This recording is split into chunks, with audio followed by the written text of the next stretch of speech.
control tower as you look out at the airfield to have a quick listen to the George Thorby Big Band, and they are wonderful. All the members of the band are dressed in circa 1944 US Air Force uniforms with 8th Air Force shoulder flashes and forage caps.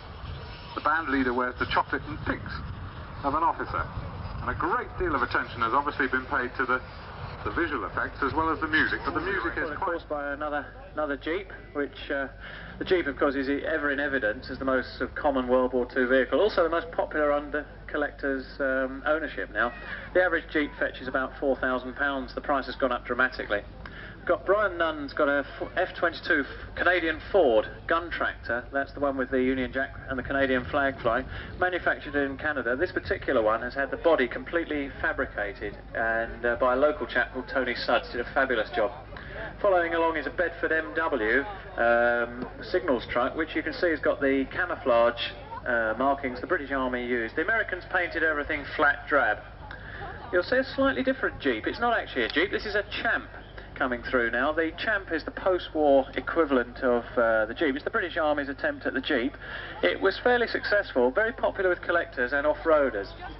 And following behind is this menacing group who've got a sort of elite forces Land Rover. It's a little bit like the parachute regiment. I think it's meant to be a parachute regiment Land Rover, as they've used in Northern Ireland now, followed up of course by another Champ which is armed with I think it looks like a Bren gun on it. And Paul Sutton's driving a civilian type car which was impressed by the military. It's owned by Mark Farmer of Medway, and it's a Ford V8. The amount of work Mark had to put into this really was a hulk, and obviously being of car construction wasn't built as solidly as a truck or a Jeep, and he's had to put an awful lot of effort into it. Following along we've got a couple of Jeeps, both of the Ford and Willis variety. Ford and Willis Jeeps are virtually identical. There's only small differences which a serious collector would notice. We've got ex-RAF police Land Rover, as would used by the airfield police now, following along. And we've got the Ferret. This is owned by Bill Armitage of Elton. Now Ferrets are armoured. They're also currently in use by a lot of nations, and they're very, very hard to... The ambulances you see today, I believe both the ones here today have come from the Danish or the Norwegian army, who have released them within the last 4 or 5 years. The Greek army is actually still using a lot of Dodges.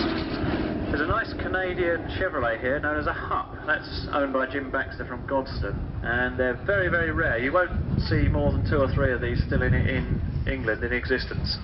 Still very interesting and collectible, and very good fun. And of course something like that you can live in. Here's another World War II Bedford, another general service. I think that's the 30 hundredweight. That's owned by Mr. Stan Bolton of Medway. Territorial regiments, but nonetheless they're still very serviceable, very popular, and a lot of farmers, people like that, are still using these as general haulage wagons. And following behind is a baby Bedford, the Bedford MW, the small Bedford that started it all, the Bedford military effort.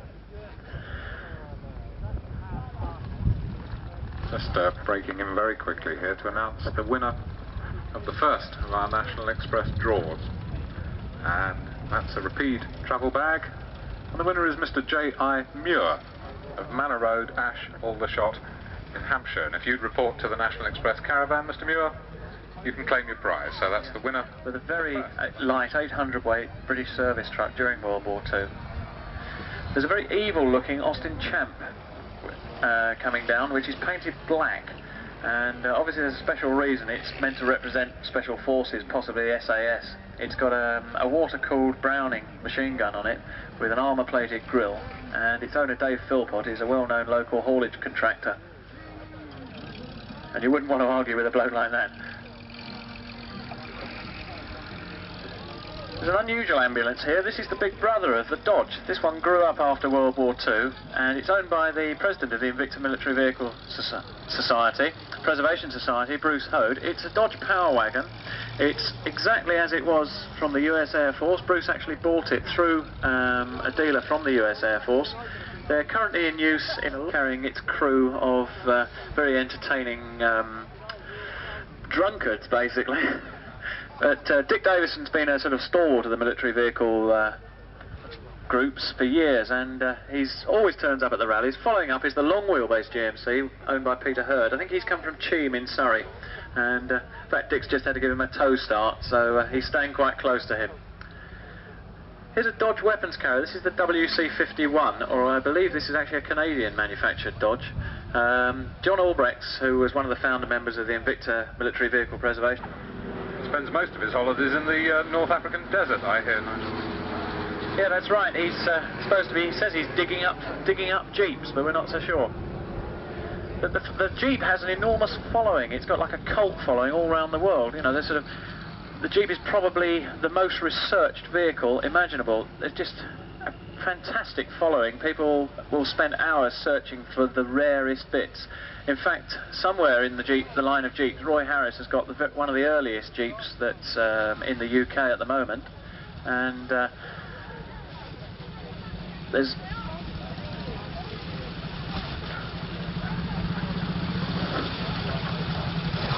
Got another Morris C, I think that's a C4 coming up behind. Most of these were used. Most parts can be bought, mechanical parts and body parts. There's some very clever fabricators amongst the collectors who've obviously had to make parts that can't be bought off the shelf. You can't just go and buy a Bedford MW wheel. I'd like it. And there's a lovely old bird taking off the Mosquito. Who indeed will be doing a display later on in the show. Now, I'm not quite convinced that we've seen the last of the F111. He should be another one. He should come into another pass, shouldn't he? Again with the wings outstretched again for us. Good engine. You see the moisture being sucked across the wings there. It's a massive great aeroplane. In fact, it's very difficult to get. E-17, Sally B.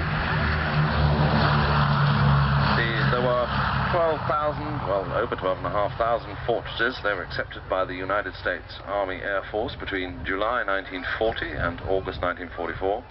Sally B is a B-17G, and when production stopped in 1945, over 4,000 of this mark were built by Boeing, nearly 2,400 by Douglas, and 2,250 by Vega. This is a Vega-built aircraft. We think she's the last flying example from that particular factory. She was built for the Pacific War in 1944, but she never actually saw action, but served in the United States Army Air Force in Ohio and New Jersey until 1958, when she flew the Atlantic. Was used for photographic work in France for 12 years. In 1975, a very vivacious East Ender called Ted White acquired her, brought her back to England, and Duxford, where she now comes over again, you will be able to see that same design on the inner starboard cowling on Sally B. This show, of course, was also Ted's brainchild, but unfortunately he never actually saw the fruits of his labour. Has really taken over his mantle, if you like, and has looked after Sally B with her incredible team over the years, and they do keep it flying, keep it airworthy. Of course, they're always looking for bits and pieces, and also, obviously, money. These airplanes do cost a small fortune, as you can imagine, to keep in the air. And therefore, a news sheet that comes through, which is beautifully produced, that gives you quite an indication of what's been going on as far as any rebuilding or anything else is concerned. There's also a do in February down at Gatwick, a dinner, and also an opportunity for the crew to get together with any members of the society who wish to come along. A very jolly affair. I've been to about 3 of those, I think, and always exceedingly well supported, and there are usually films, slideshows and all the other bits that go on with it. Very naughty things on.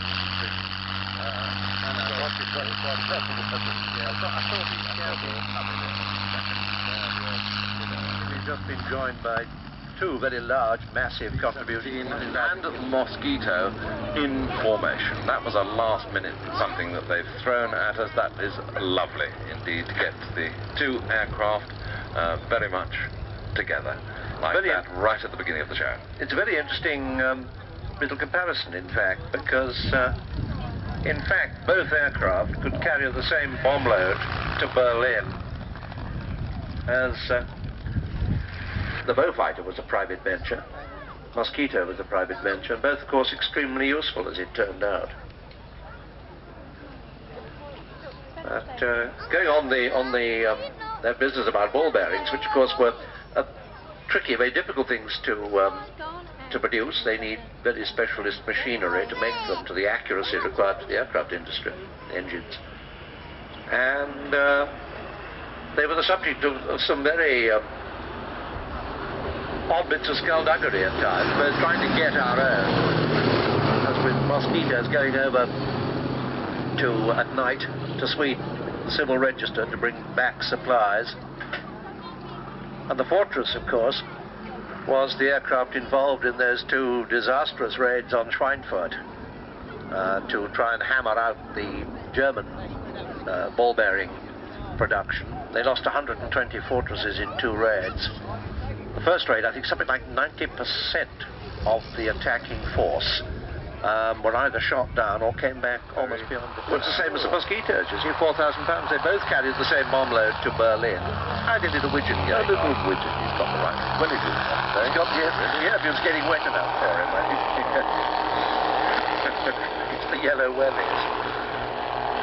P-17 coming back. What a lovely picture. Designed, of course, originally for very long distance raids on invasion forces out in the Pacific, so carrying more fuel than bombs. And indeed, that was really its problem, to be sure, as far as the European theatre was concerned, because how small that little Bombay is. But obviously, fuel was what was needed for the longer ranges. Well, it had 2 advantages, of course. One was that you could lift enough fuel to strike anywhere, to lift a lot of armor and a lot of guns, which you badly needed. On the shorter ranges, you could substitute ammunition for fuel. Of course, the earlier marks did not have that chin turret that Sally B has, and they found that was a nasty error, in fact, because they were very susceptible to head-on attacks, which the Germans perfected very, very early on. The Germans weren't silly by any manner of means. The Fighter Defence of Europe was a classic story which has never actually properly been written. And as you say, they found out that the weak point of the fortress formation was attacking from head-on, where only the mid-upper turret could get at you, and a few hand-guns. But as against that, of course, your closing speed was something like 700 miles an hour. And if you used a cannon big enough to damage a fortress on one pass, the rate of fire was so slow you literally only got off a handful of shots before you were through the formation and away. It had its problems. But as an aircraft, indeed, how many times have we seen the movies and pictures of B-17s coming in with literally their tails virtually shot off, and they still flew. It's quite amazing, the amount of punishment for that airplane. Absolutely staggering. It was a classic picture of one which came back virtually cut in half. That was accidentally rammed by a German fighter that was being held together by the catwalk, more or less. It still got back. What the rear gunner thought of it wasn't recorded. B-17s went out in the day, and the Lancasters out at night. The sheer length of here's your Bombay open one, yes. And I think the comparison, as we'll see later on, with the Lancaster, I mean, it's almost, I don't think it's even half the length. Oh, it's about a quarter of the length. It meant, of course, that I think the biggest bomb you could drop was a 1,000-pounder from the fortress, but luckily there were a hell of a lot of them eventually. By 1944. Yes. Ha-ha! There we are. They've probably come in from Red Hill, haven't they? Yes. Well, that's a B-17. No, they're taxiing along the runway. I see, yes. Put the other glasses on. Temporarily on sight of the grass. Slow run, documents, if you can't hand off the horse fast one.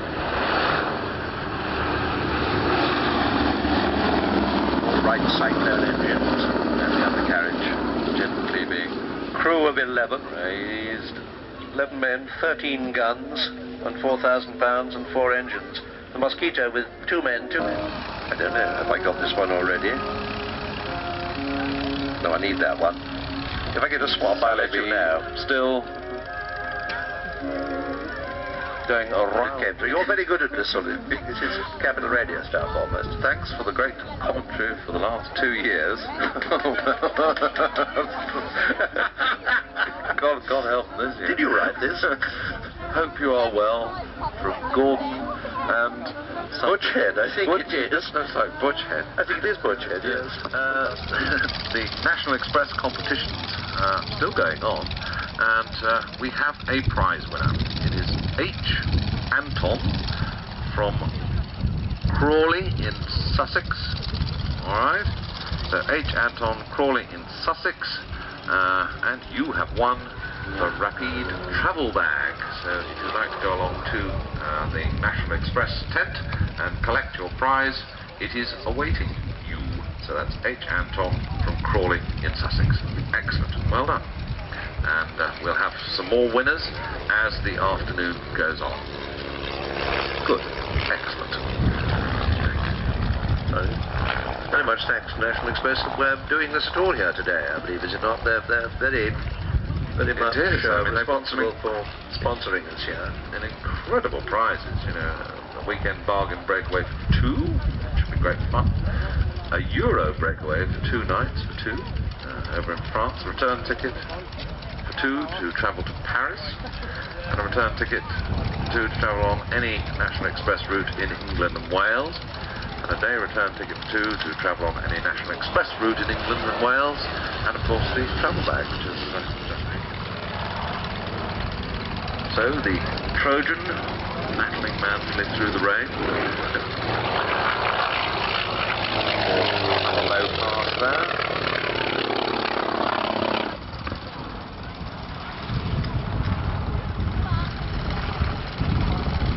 Swedish gentlemen, would you go to the pilot tent? Rather urgent. Well, please go to the pilot tent immediately. Right. East Indies, as they then were in the Indonesian Independence War, and in supply dropping as well as fighting. It then came back and became a civilian Belgian aeroplane, but eventually ended up with Belgium. They put the wingtips back on the Belgian, didn't they? It's a little short for a fifth wing spin. It's still short.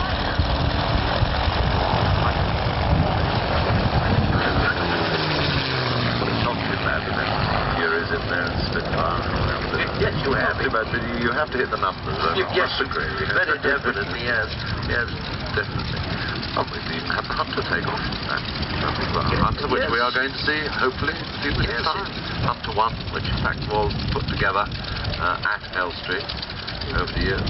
G-Fire was also put together over there. It still actually is rather a short. It's the only airfield in England, in fact, which has its threshold mounted on Emily Johnson. An expression of a perfect aeroplane, virtually. I mean, aerodynamically, it's astounding. It looks right. It came out right. Oh, indeed. Their piece of mark is really showing us all the angles of that very pretty design. Considering the the aeroplane. In fact, we are going to see more Spitfires as the day goes on. We are all these Woibergs. Yes. Or Werboids, is it? Woibergs. And we have a 2-seater Spitfire here this afternoon as well. Oh, Nick Grace's. Nick Grace's Alabama, yes. That's a super one, yes. And indeed, all yesterday afternoon, which sickening, was a lovely day. The sun was shining. Nick was really putting it through his paces, taking winners up in it and everything else. It really was very pretty and lovely. He really enjoys it, doesn't he? Well, anybody would. It was fortunate enough to own one. Now, I have heard of one of the unmentionable pilots on this circuit say, I don't fancy the Spitfire. Maybe. He's the sort of chap that cancels his order for an XJS cabriolet. The engineers they were getting in at that stage wasn't up to a real watchmaker's engine, so they brought this good, simple, tough little open-air radial in instead. And they left the spats on, because that caused complications. So a very basic machine, obviously worked. It worked very well, yes. I don't think they came out of service about 1945, I think, and a few passed into civilian hands. It's very much a collector's piece now, particularly the ones with spats and the inline engine, which are much favoured. I think there's about 10 in the States, 1 or 2 in Australia. I see the Woibergs. Woibergs is moving away from the Coib. Moving away from the Coib, that's right. And the Stephen Gray's Mustang in the lead. Candyman too, yes. Moose Malloy's old aeroplane, all he's made up in those markings. Really beautiful machine. Oh, fabulous aeroplane. And again, something new on the circuit this year, the Thunderbolt. Yes. Massive engine. Markings of, I think, 78 fighter group. I think it were based at Duxford, which is why they put those markings on, because it lives in Duxford. It's a P-47M, the last of the classic P-47s before the bigger N came in at the end of them. Meanwhile, John Farley, I think, very relieved to have landed. I think so, yes.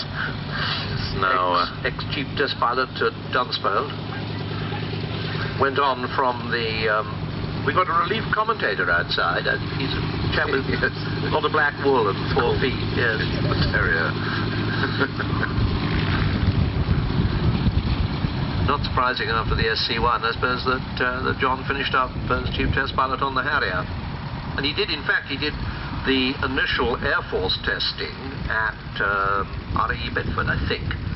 From memory at the moment, with its escort of Harvards, but in fact, I don't think that would be quite real, but for what we're talking about now, why not? And of course, around, there would be the odd Jap Zero lurking, and that is indeed what we're going to try and recreate now.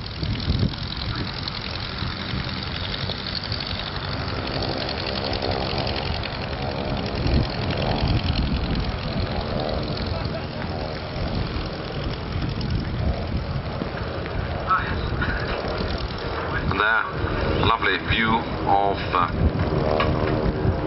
the Expediter.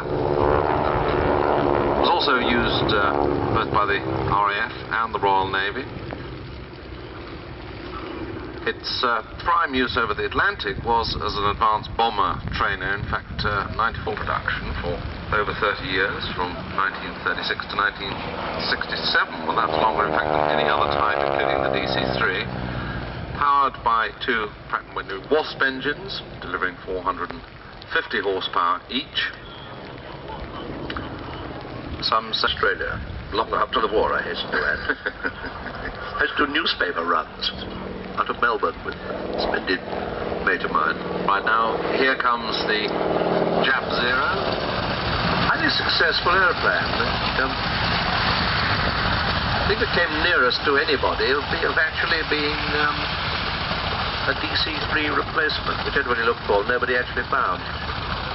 Well, the Fokker 27, I suppose, was the DC-3 replacement.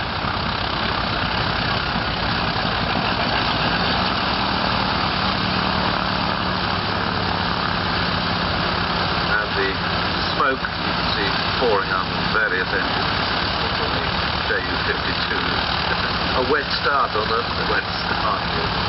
Quite a radiolating machine. I had a good fortune to fly in one which fortunately no longer exists. Well, that surprised me. But the start-up procedure on that really is quite amazing to watch. 3-man operation to start the engine. It's the world's most fabulous cockpit. The trim wheels, which on most aeroplanes are about 3 or 4 inches in diameter at most. On this, well, the only thing they look like is a pre-war Bugatti or a pre-war Maserati racing car wheel. They are the size of a vintage car wheel. It wasn't sort of continued, that design, you know, it just sort of stopped, because I'm sure that it would have been terrific competition to the Americans. And in fact, the Americans are now putting in turboprops and all sorts of yes, stuff. They're very successful. Indeed, yes. Oh, hello, here we go. Corsair is coughing its way into life. Corsair. Lovely great Corsair, yes, the M4U7. And you hear that familiar sound. The group Captain Ellison is having postprandial problems. He was up too late last night. That distinctive sound of the Harvards. Could only be a Harvard winding itself up to commit a chainsaw. Have you ever seen that? No, I quite extraordinary.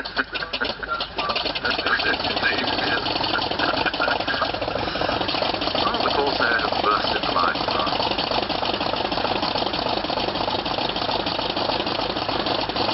Splendid sound. Meanwhile, the Harvards with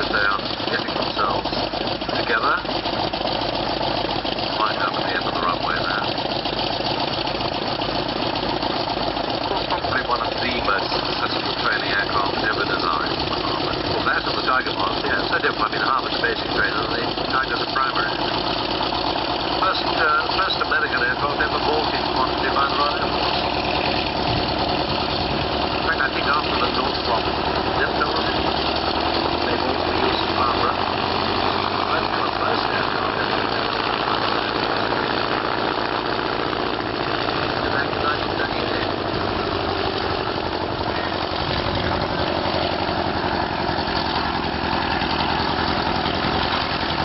Group Captain Allison has started a hurricane over here, and tables, chairs, people and everything else. Our crowd line has slid about 200 yards to the rear.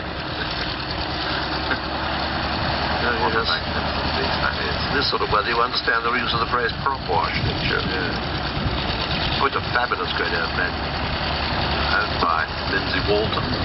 Hopefully we will see Lindsay in the air In the 108 maybe 108. Yes, well, we hope so, yes.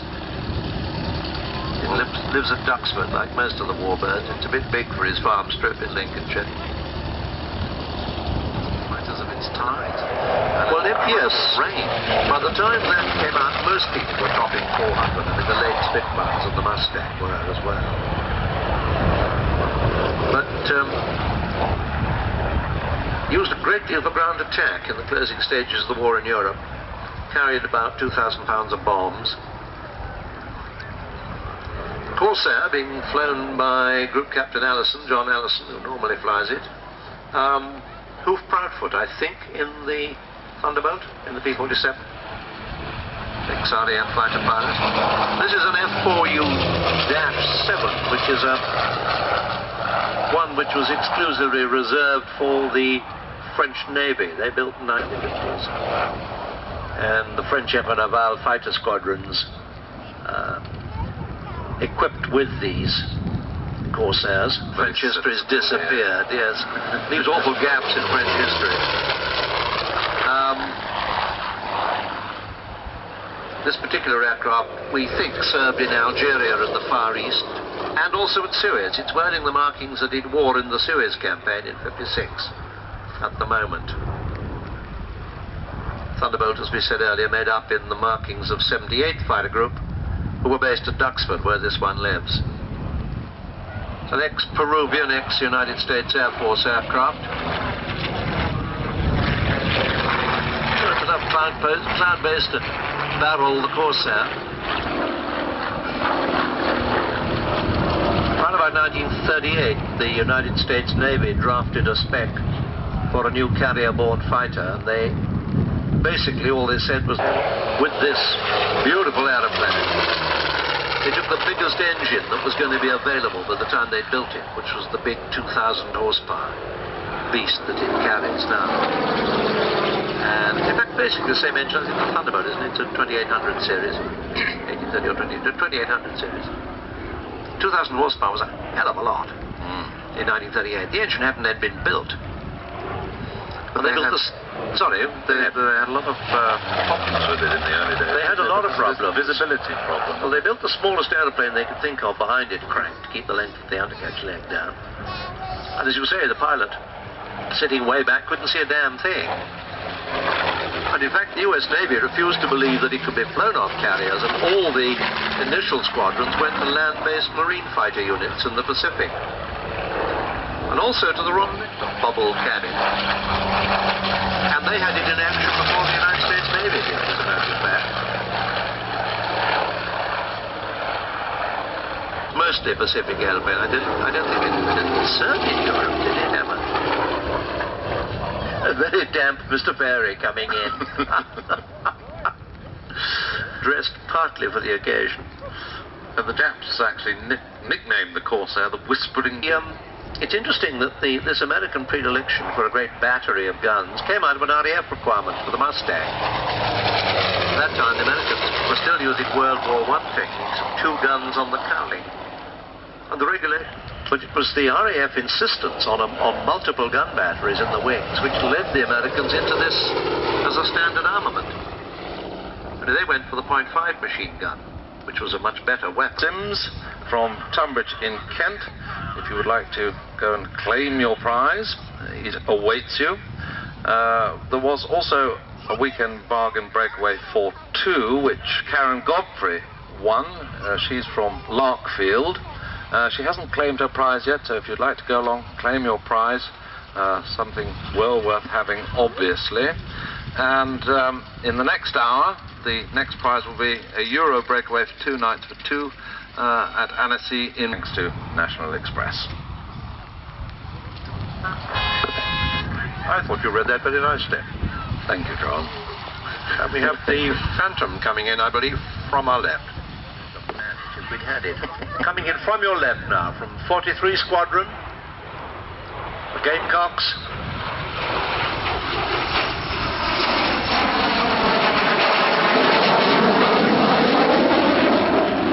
Operating out of Manston, I think, today, is he not?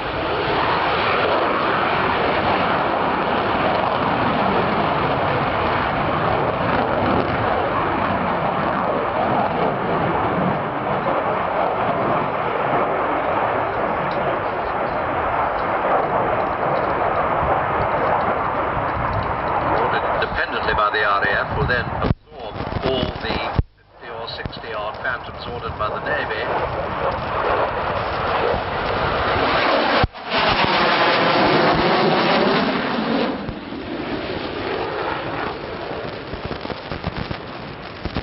Serving the Phantom in its turn, replaced by Jaguar in the squadrons in Germany and at home, has taken over from the Lightning as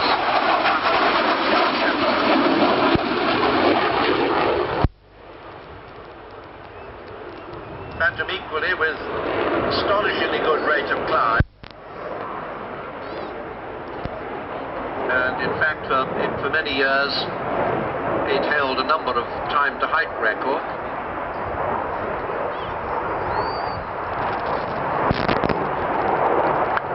Between 1958 and 1979, over 5,000 Phantoms were built.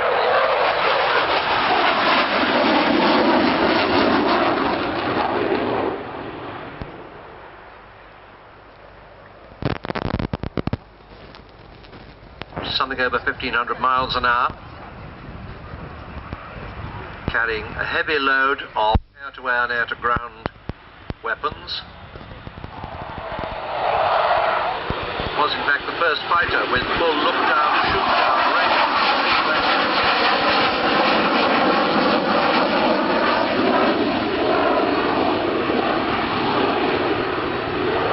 As he came past there, making full use of the drooped leading edge slats. Indeed, here they come. First being the Kitty Hawk Company. Kitty Hawk, the Mustang, 51D. Mark Hanna flying the Kitty Hawk. This should be a Spitfire. Spitfire, which is Pete Jarvis, and I think Carl Schofield in the Kitty Hawk, is he not? That's right. In the eyes do not deceive, yes. Actually, this weather it's more like a dove from the ark than anything else. And here come the Warbirds. Flying Machine Company. Kitty Hawk leading, P-40E, in the desert markings and shark mouth of 112 Squadron, but not carrying the squadron's codes. I don't know who Sue was, the young lady on the fin and rudder, I suppose. New, as you say. A very useful fighter bomber. Yes. In the Middle East. And a very, very useful fighter again, ground attack largely in the Far East. And the bomb, of course, was slung underneath the centre section. That's right, yes. Two 500-pounders under the wings, I think, or 1,000-pounder under the, under the centre section. In fact, this one is carrying the grips for a long-range fuel tank, I think, rather than the bomb gear. And really a number of intriguing stories, because quite often if one of the Kitty Hawks was shot down in the desert, if there was another Kitty Hawk around, he very brave. Effective airplane, and it was available in large numbers, which was the useful thing. Powered by the Alice. Yes, that must be about the only Alice flying in Europe. Now, it's nice to hear it on its own. It's a subtly different sound to the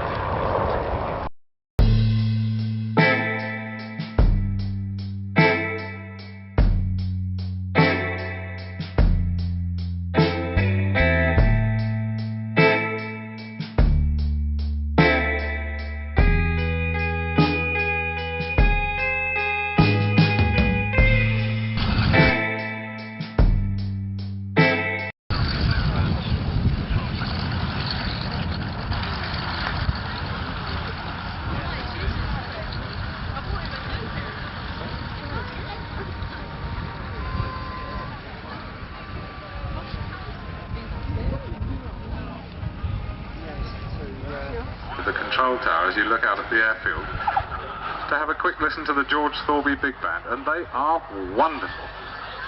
All the members of the band are dressed in circa 1944 US Air Force uniforms with 8th Air Force shoulder flashes and forage caps. The band leader wears the chocolate and pinks of an officer, and a great deal of attention has obviously been paid to the visual effects as well as the music, but the music is of course by another Jeep, which the Jeep of course is ever in evidence as the most common World War II vehicle, also the most popular under collectors' ownership now.